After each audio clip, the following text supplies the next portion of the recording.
We've got divided societies. We've got people who are fighting against each other. You mentioned earlier virtual signaling and all the rest of it. Now that's just another element of the division. I want to try and bring people together. One of the reasons I'm speaking to you, we've got to speak to each other. People of different views need to talk. Yeah. And that dialogue means, getting that right first before we talk about more division again. And I just think society is so fractured. I would rather see things brought together first, reconstructed, and then worry about referendums down the line of ways. And that's quite far down the line, really. Yeah, I mean, open discussion, debate. Now, as I said, you're the first person from an opposing political opinion, really, that I've had on the show. Well, no, I've had other people on as well. I've had, people talking about UBI and stuff like that from one of the, I think it was Glad, one of the smaller Welsh political parties here. I have people, and look, and I think people have got this idea with me because of my kind of social media, kind of what I put out there. That I'm actually a nice guy. Actually, I'm hell of a laughing in a pub and having a pint. Do you know what I mean, Hefin? well, I think but the fact is, everybody's got a point of view, and everybody's got a right to express that point of view, obviously within reason of respectability and law. Yeah. But everybody's got a right to express that point of view. Now, the problem comes is when people stop talking to each other. And I really think, if we're going to find common ground on certain issues, which you have to, then you've got to have dialogue. And I don't think the left ignoring the right and the centre ignoring the left and the right really helps anyone. You've got to have.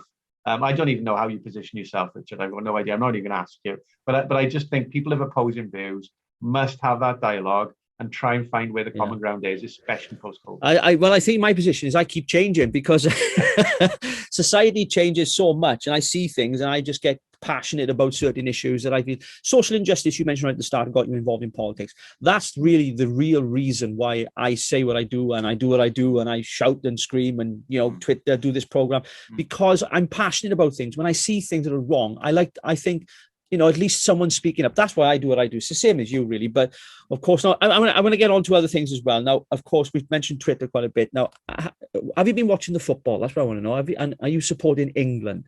I'm more of a rugby person, to be honest with you. I did watch the second half of the Wales. What's the one they won? Germany. You didn't forget that one. The Wales game. The Welsh game. The middle game they played. I watched the second half in the gym.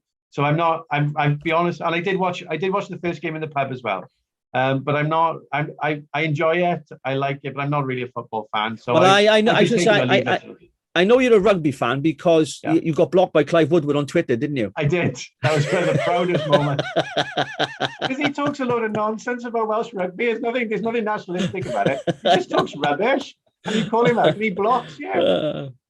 A couple of more questions because our time's almost up. I've really enjoyed having you on. So you were asking me whether I was supporting England, and the answer is I honestly, I'm neutral. I don't mind. Are you neutral? You're not going to commit to it. Well, because I wouldn't be devastated if England won. I wouldn't be devastated. Look, this I'm going to come to this because the whole idea of this flag, bearing thing we've seen in Cardiff this week. A building, I think, has put up a Union Jack up on their building. Yeah. I think it is the.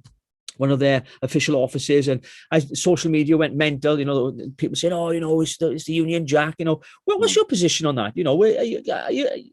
Are we United Kingdom, the Union Jack? I mean, why do people in Wales have an issue with it, Hefin? Why?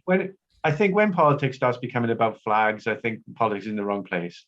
Again, it's probably the same I feel about football. I really don't care about whether there's a flag here or there. I quite like the design of the Welsh flag. It's a very good looking flag. And we are a very proud nation as well, and there's nothing wrong with that. But I got no particular issue with flags being flown in certain places as long as they're respectful, well, whatever. Why is it an issue? Why is it an issue? Politics is about much more fundamental issues than that. Yeah, of course it is. Yeah, I think it's an issue to those who make it an issue, especially media here in Wales as well. Sometimes they want to make it an issue because it gets stories and clicks and all that kind of stuff. Well, going on that, I want to ask you, GB News. I think they fly the Union flag outside Caerphilly Council. In fact, I think they fly outside the Senedd. So. Yeah. I'm a little bit like you on that, but I do for me, it does mean something. I don't walk around, draped in a flag, but it does, I recall, what we've been through historically through previous, wars and all that kind of stuff. We fought together as a nation. So it means a lot to someone like myself, as I'm a patriot in that sense. Let me ask you a question about patriotism. I mean, we've just had the launch just over a month ago of GB News, a brand new channel that's been launched, and its figures were skyrocketed, beating Sky News, ITV, BBC, all the mainstream media. They've come under huge criticism, of course. I mean, I don't know if you've had time to watch any of it, if you've, poked your head in and a look. What do you make of it? Because Andrew Neil obviously wanted to set up a channel because he felt there was too much left-wing media propaganda out there, and stories weren't being covered. I mean, have you seen it, and what do you make of it? I watched it on the launch night out of interest. I mean, I'll be honest, I don't tend to watch much of the BBC News Channel or Sky News Channel or anything like that. I pick up a bit of Wales Today. I like watching a bit of Wales Today. I know what's happening in Welsh politics. I like being on telly more than I like watching telly. So everyone deserves a voice. I think if it's done in a way that meets the Ofcom rules, then all the better. I understand the viewing figures dropped off afterwards, and I suppose that might be to do with the quality of the programming. I have no idea, but I don't fear different people having different viewpoints and expressing them. But what worries me is where they go into silos. So what would worry me is if everyone who's got certain points of view watches GB News, and everybody's got other points of view watches Sky or BBC or ITV. Well, that isn't the way to get people talking to each other. It's really important that we have news channels that express every point of view and enables people to have dialogue about it without actually falling out. So, what you were doing here today, that's part of that good dialogue. That's what you need. And I just feel like, if GB News's mission is to just be a voice of the right without any other voice, then that's probably not a very good way forward. Well, I think in fairness to them, they haven't been, because they've had people with, from all different political parties on there, and they've been very balanced, and it's been challenging, and the debates have been quite respectful. I was on there last Sunday talking about the Freedom March in London that I was part of, and which I'm going to come to now as we come to almost the end of the chat with you today. I mean, here in Wales, of course, we've had some of the harshest restrictions. Mark Drakeford's taken this cautious approach. The vaccine role has been very, very successful. Our NHS has done a sterling job here in Wales, and volunteers, and it's just been. Have you had your second jab?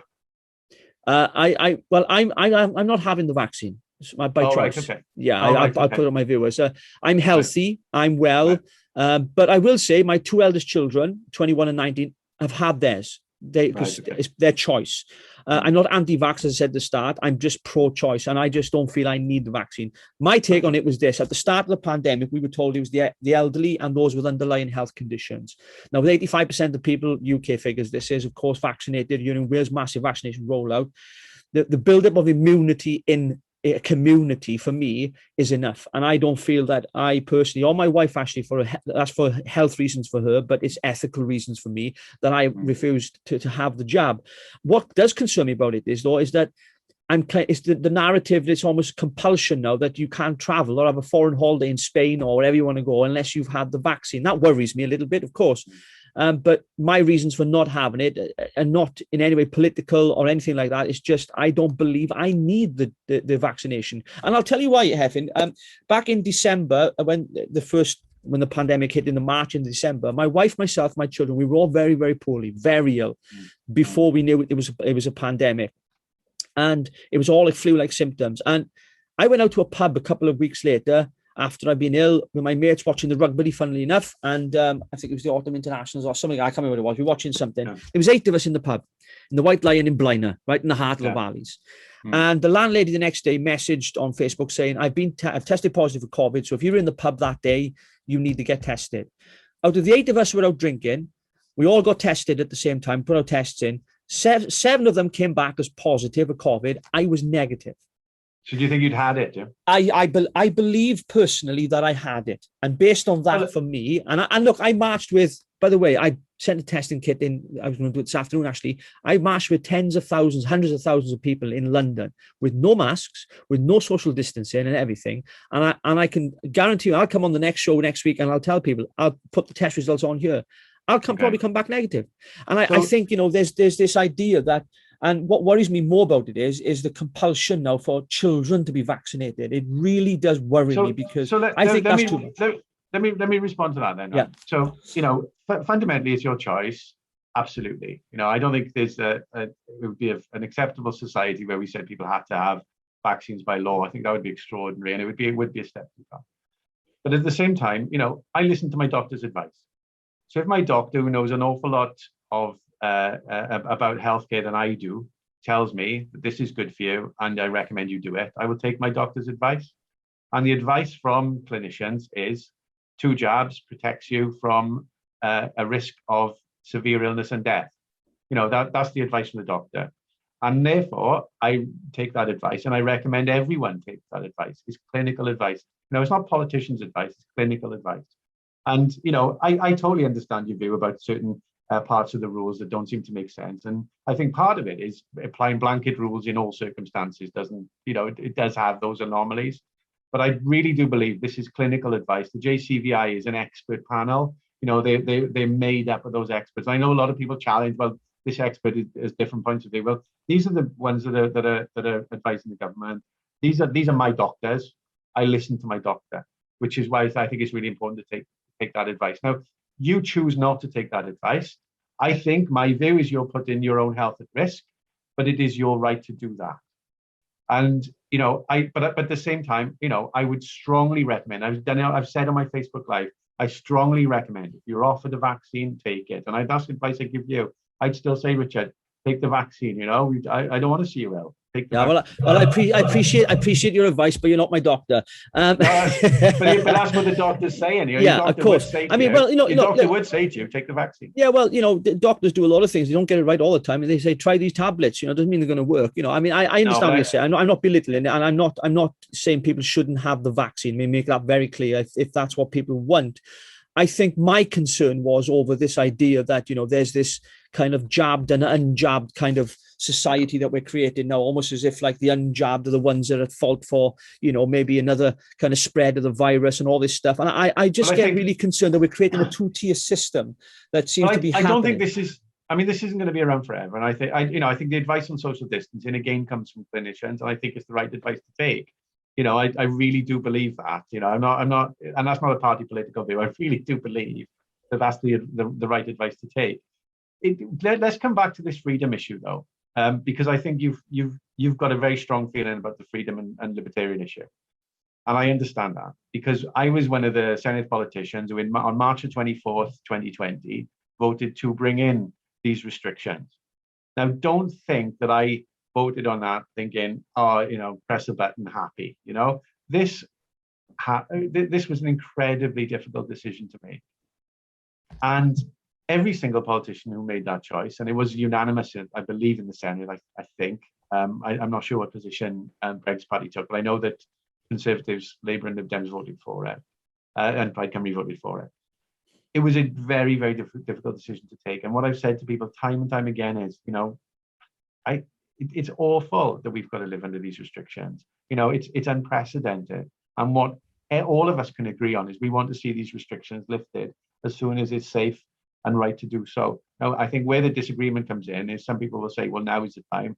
And other people will say, well, actually, we need to wait another year. I think majority of opinion, actually, if you look at opinion polls, most people are in favor of keeping restrictions longer. I don't think government should look at opinion polls. I don't think they should look at their own popularity. I think they should look at the clinical advice. What are the chief medical officers saying? And I think that what's happening in Wales, aside from the 1 or 2 hiccups that you've mentioned, what's happening in Wales is that clinical advice has led everything. And I think that is one of the reasons why Welsh Labour won the Senedd election this year. Yeah, because it was completely following that clinical advice. We're talking about that. One of the strengths of your campaign, Welsh Labour, was because the messaging was, look, we're keeping people safe, the vaccine rollout. And I think on the doors, that was the message. Certainly the constituency I was standing in against my good friend, Arlene Davis. I still say you should go for a pint with him. You should definitely go for a pint. I think he's still waiting for me to block him on Twitter, but I won't block him. It's fine. I might even start following him. You never know. I mean, I want to come to... He's a lot nicer guy. You said yourself, you're a nice guy. Arlene's a nice guy as well. Give him a chat. I want to finish talking about these restrictions because Boris Johnson now has published or stated that 19th of July is Freedom Day for the UK, and they're making that decision. Already, I've seen today report. For England. Yeah, for England, for England, that they've decided that the 1 meter rule distance is going to go. Mask wearing won't be compulsory. There's a few, basically all the restrictions that we've had in place, apart from self-isolation if you've got COVID symptoms, everything's going to be lifted. Here in Wales, we've taken this cautious, slow approach, which I don't agree with. That's just my opinion.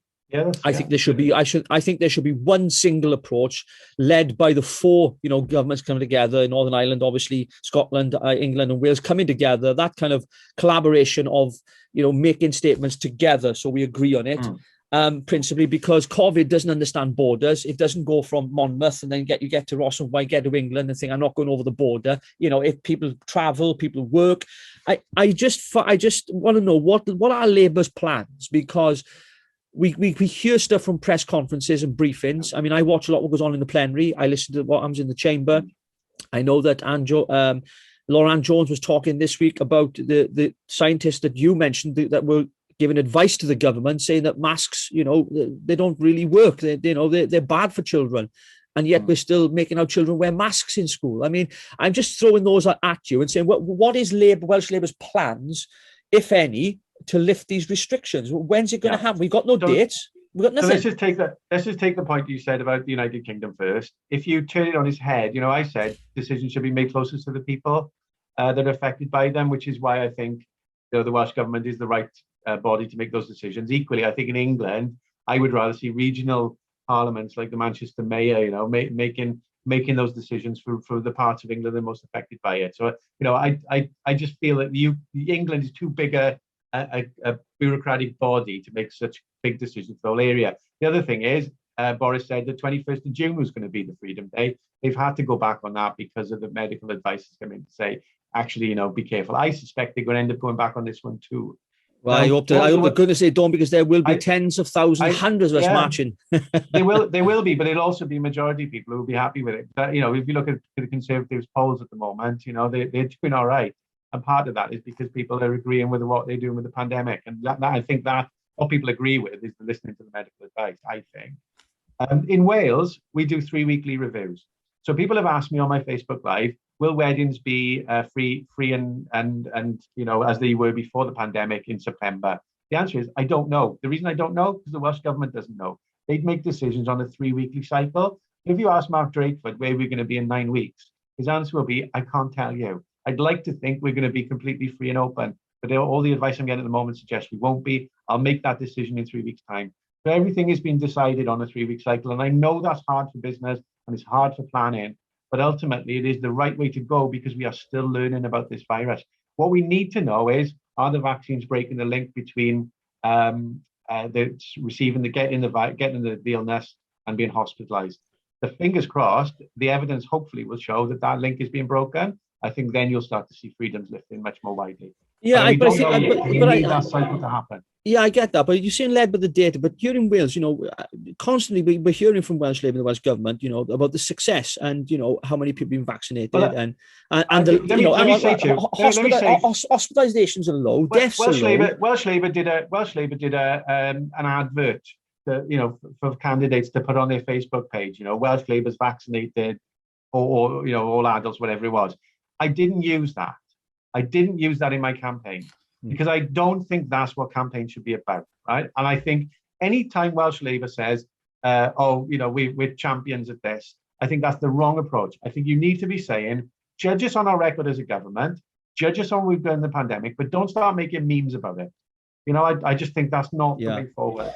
Yeah, I think what people are frustrated about restrictions here in Wales, and I certainly am. I've had enough of them, to be quite frank with you. I think it's because certainly here in Wales, we boast about the success of what how it's been handled. Okay, get that.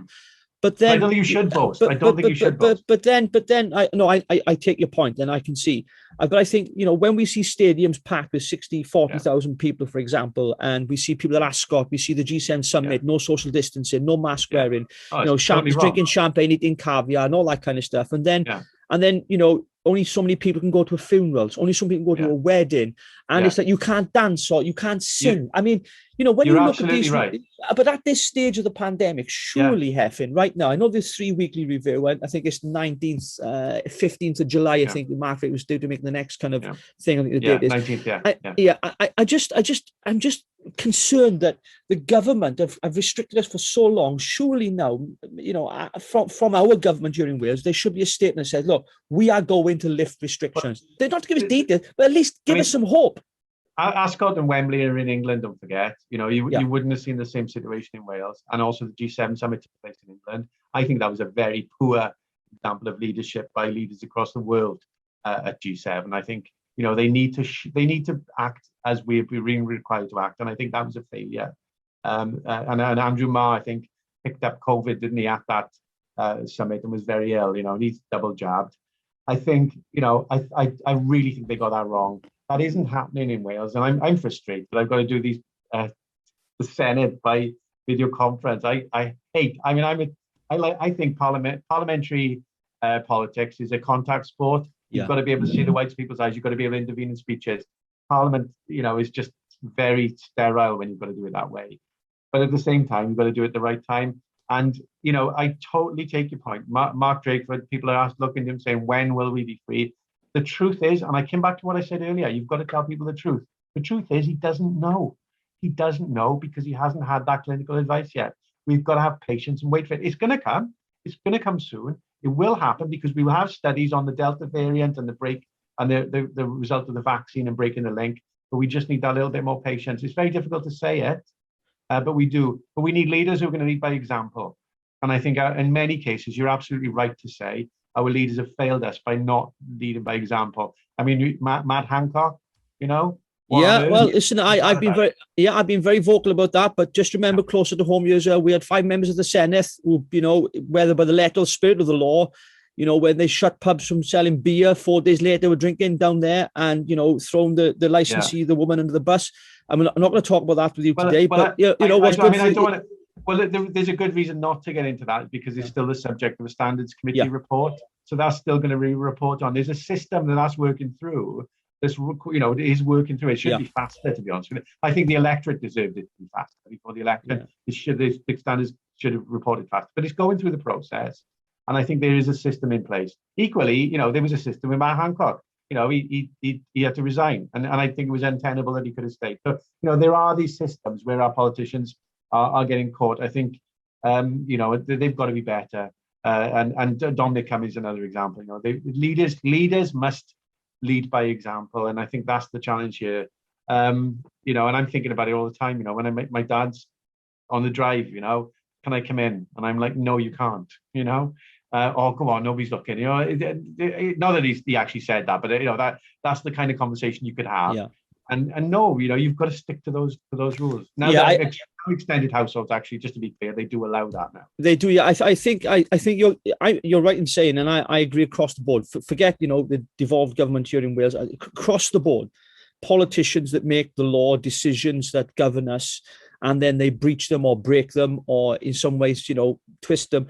It's wrong. It's hypocrisy. And I think the public anger that was displayed certainly on the streets of London when I went down to that march on last Saturday was very, very palpable, very, very clear. The people, and it wasn't an anti-vax march as some of the Guardian reported it as and things like that. It was clear that people have lived within the restrictions long enough. 85% of the population has now been vaccinated. The elderly and those with vulnerable underlying conditions were the main issue. And we thought, right, but still, where's this freedom map? Just to talk about that march, I mean, I absolutely believe in the right to protest, and a march, it's fine. I did have reservations when you said that there wasn't social distancing, because I think that's still the law and the advice. And I think that should be obeyed. But I'm that's my view. That's how I feel. But at the same time, people have those who disagree with. It comes back to representative democracy. There's been no referendum on this. People have an absolute right to protest and express their views as you've expressed them. People have an absolute right to express their views. Those who have different views have an absolute right to respond. And I just my view is, I listen to my clinician. I listen to my doctor, and I just I think there comes a point where you say, well, that's our point of departure.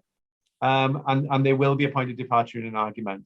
if you look at the current polling, it does suggest that the vast majority of the country are happy in the direction the government are taking. It's one of the reasons why Labour can't seem to make any headway in the national polling. It's one of the reasons why Labour won the election in Wales and why the SNP won the election in Scotland. I think people are generally happy about the direction they're taking. But don't you think that's been fed though by the scaremongering and the sense of fear that mainstream media puts out on the kind of, the figures when they were reporting daily figures, because this was on Politics Live earlier today, actually talking about, or I think it might have been Sunday, talking about, are they going to scrap this from the UK government's perspective, this daily updates on the data, because, how many deaths and all this kind of stuff. And it was all negative. And I think people were fearful, but they weren't being told the other side of the story, because when they were reporting these deaths, Hefin, if I can bring this up, I always read the small print and it said this person, so many people died within 28 days of having COVID, but they didn't die from COVID, but they died with COVID. And I think the numbers were inflated to such an extent that it really did put a lot of fear into people. I think there's the Public Health Wales have got a dashboard that's got all the data on there. It's not manipulated in any way other than just putting figures on there. There's no explanation. It's just the figures. Because I think once you start trying to explain the figures, that's when you start getting political views come into the mix. So just the figures are there, and and when those figures are out, we have a weekly meeting with the health board, and what I do in the health board is take my meetings to the United Bevan, take the views from the United Bevan health board that I pick up on Facebook Live. So what I could see on those sessions, particularly in the early days, but also through the peaks that we saw as well, was real fear in the eyes of NHS staff. I could see it because they were starting to see things in hospitals that they'd never seen before. And, whether you talk about the attributions of death, there were things happening through COVID that were terrifying, and they were terrifying doctors and nurses. And when doctors and nurses get scared, just as if you're on an airplane, you start seeing the air cabin crew getting scared during a flight. However terrified you are of flying, if the cabin crew look calm, you were pretty calm. When you start seeing doctors and nurses looking scared, then I started getting scared. And, it did chime with that clinical advice. Yeah, right. Well, listen, our time is almost up. We've spoken for over an hour. I've really enjoyed it, and I don't agree with a lot of what you said. You don't agree with a lot I think, and that's the beauty of a democracy and friendship. And I really appreciate you coming on. But what we can do, Richard, is find the bits where we have got some agreement. My agreement, that you've got the right to protest, you say to have the vaccine because I'm worried about your health. And at the same time, you said some things to me that I've agreed on, that not everything has been got right. And let's just finish. If you give me a roundup, just basically, what's the future for us here in Wales? I mean, obviously, Welsh Labour obviously in power for the next 5 years. I mean, what are your kind of hopes, aspirations as a politician? I know not just for your constituency, but politics has shifted and changed so much, over the last kind of 10 years, I mean, where do you see politics in Wales going? We now have a situation where I feel as if we've only got three parties in Wales: Plaid Cymru, Welsh Labour, Conservatives. That's what we've got. I mean, surely there is room for, in the future, a political movement, a group, a party, not a fringe party, clinging on to kind of one or two populist ideas. But, surely there needs to be more in the way to represent the people of Wales. Well, let's take a point where we agree there then. So what we need to do is have an electoral system that is a single transferable vote, proportional, allows the percentage of the vote you get to be the percentage of politicians that are elected. And I think via that system, you get a more pluralistic voice, a wider voice. And but then there are consequences of that. So if you get these groups that you're talking about, new parties being elected, they've got to find a way to work with the established parties, and the established parties work with the new parties to find a way to govern. That's really important too. So a proportional system doesn't just end with the election. You've then got to find a way to govern in the interest of everyone, and those parties have got to work together. So I think my answer is a system that recognises diversity of opinion and a representative democracy that works. Well, Hefin, thank you ever so much for coming on Rich Politics tonight. Pleasure. And to all our viewers as well. Listen, you know me, I rant and rave a lot. The Welshman just ranted about politics, but I have to say, Hefin, David is a very, very, very, very wonderful man. And I'm not just saying it because he's on screen. You know, and I can't say that about many of the Labour people that I've met over the years, especially elected officials that block me on Twitter, but that's for another story for another time. I'll use that next time I speak to my parents now, right? And I think if ever I was going to vote Labour, I definitely vote for you. I mean, you know, and I think, did I just say that on camera then? I did, yeah, I did. It would be because, you know, I see what you do in your constituency, Caerphilly. You're a hard-working, you know, member of the Senedd. You speak up for them, you know, and plus as well, Caerphilly is a beautiful place because it's got a castle. But that's been absolutely beautiful. And I wish you all the best in the future. And I'll be keeping an eye on your contribution to Welsh politics as well. I hope to get you on another show very, very soon. Thanks, Richard. Cheers, mate.